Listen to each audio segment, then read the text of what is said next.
Praise the lord. ఈరోజు దేవుడు బలపరిచే వాక్యం యెషయా గ్రంథము 54వ అధ్యాయం 17వ వచనం.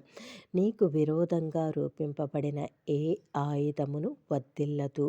అవునండి, దేవుడి దినం మనతో మాట్లాడుచున్న మాట.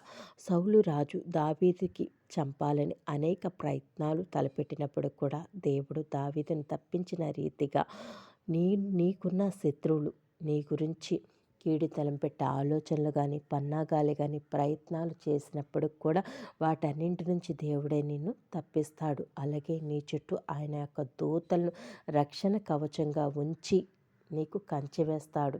అవునండి, నీకు విరోధంగా రూపించిన ఏ ఆయుధము వర్తిల్లకుండా దేవుడు నీ చుట్టూ కంచి వేసి నీకు క్షేమాభివృద్ధిని దేవుడు కలగజేస్తాడు. అవునండి, దేవుడి పైన ఆనుకోండి, దేవునికి ప్రార్థించండి. దేవుడు మీ చుట్టూ కంచి కాపుదలుంచును గాక. ఆమేన్. Praise the lord.